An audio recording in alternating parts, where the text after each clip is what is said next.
Bonjour, je suis Barbara Boutin, consultante périnatale certifiée par un diplôme universitaire. Je suis aussi consultante en lactation certifiée Biological Twin de Suzanne Colson, ainsi que référencée par l'Institut au sein en douceur du docteur Caroline Deville afin d'évaluer les freins restrictifs buccaux chez les bébés.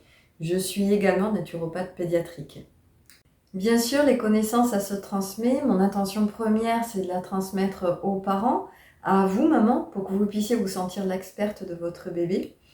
Mais j'ai mis aussi en place une formation destinée aux professionnels de la petite enfance, les assistantes maternelles, les professionnels qui travaillent en structure d'accueil du jeune enfant, pour que ceux-ci puissent savoir comment faire pour accueillir un bébé allaité.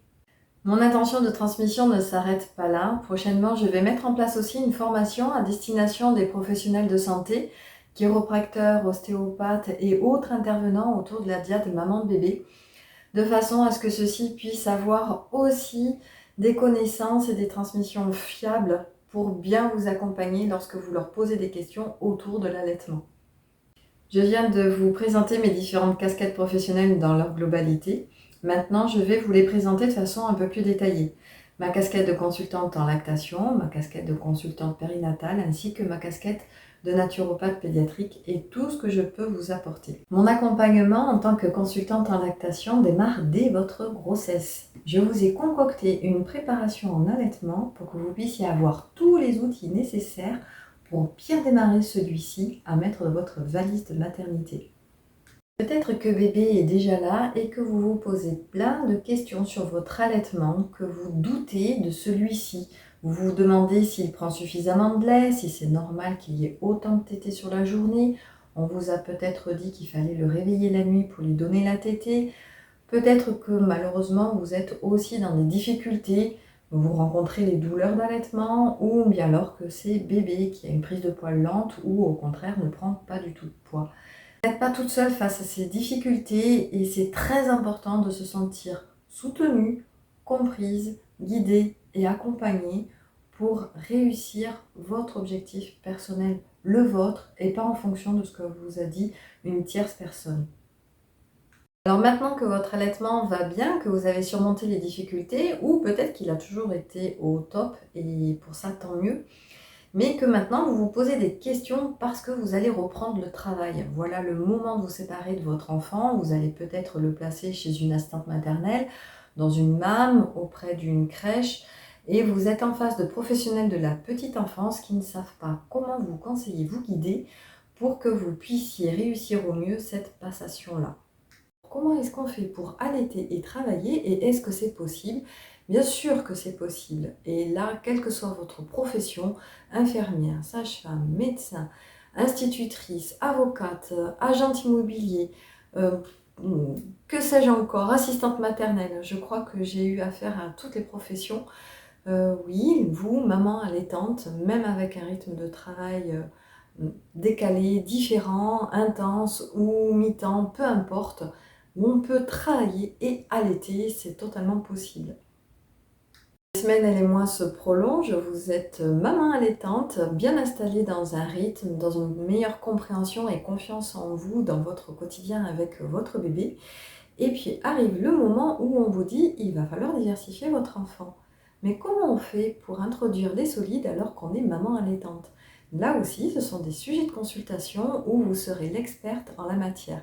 Vous pourrez découvrir les différentes méthodes d'introduction des solides, y compris la diversification menée par l'enfant.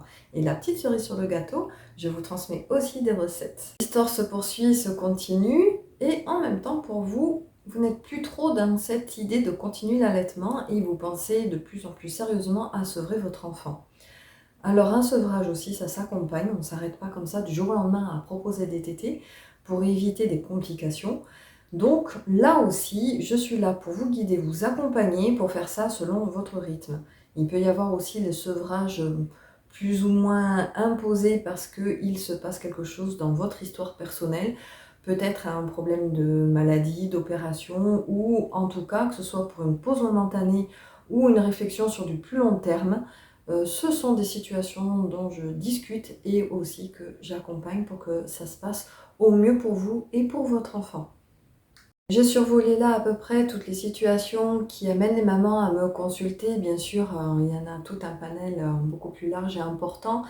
Je vais détailler dans d'autres vidéos sur chaque thématique comment se déroule une consultation sur les thèmes appropriés. Voilà, en tout cas pour tout ce qui concerne l'allaitement. Maintenant, je vais vous parler de ma casquette de consultante en périnatalité, ce que ça peut vous apporter, en quoi ça peut vous aider. Être une consultante périnatale, c'est vous accompagner au quotidien dans toutes les questions que se posent les papas et les mamans, que ce soit sur l'éducation de l'enfant, sur le sommeil de celui-ci, sur l'alimentation de celui-ci, que bébé soit allaité ou non. La casquette de naturopathe pédiatrique. Alors, qu'est-ce qu'un naturopathe pédiatrique? C'est une personne qui va venir soulager tous les petits maux du quotidien de bébé. On va venir travailler sur son système digestif, on va venir travailler sur les tensions qu'il pourrait rencontrer, qu'elles soient physiques ou émotionnelles, et faire en sorte à libérer tout ça pour que votre bébé se sente dans un mieux-être. On va se servir d'outils comme la réflexologie, on va se servir aussi des plantes, on va se servir de l'aromathérapie, de la phytothérapie. Et chacune de ces petites béquilles ont vraiment des fonctions qui sont très intéressantes et qui vont venir activer plein de choses chez l'enfant. Donc voilà pour ma présentation globale qui, vous l'avez compris, démarre dès votre grossesse, que ce soit aussi pour m'occuper de vous en tant que maman enceinte avec des massages, de la réflexologie, de la sophrologie, aussi trouver certains soulagements par des soins ribosaux de porter bébé et votre grossesse, que ce soit par l'accompagnement, la compréhension de l'allaitement et vous préparer à le faire dans de bonnes conditions. Quand le bébé est là, trouver toutes les solutions autour de l'allaitement pour que ça se passe au mieux possible pour vous et bien sûr autour de l'alimentation de votre enfant et tous les maux qu'il pourrait rencontrer au quotidien, que ce soit digestif, RGO, le sommeil et plein d'autres choses. En tout cas, n'hésitez pas à poser vos questions, que ce soit par téléphone, que ce soit par mail, peu importe le canal que vous préférez, j'aurai à cœur à y répondre et bien sûr, je suis impatiente de vous accompagner. Donc n'hésitez pas à prendre rendez-vous pour une consultation. À bientôt.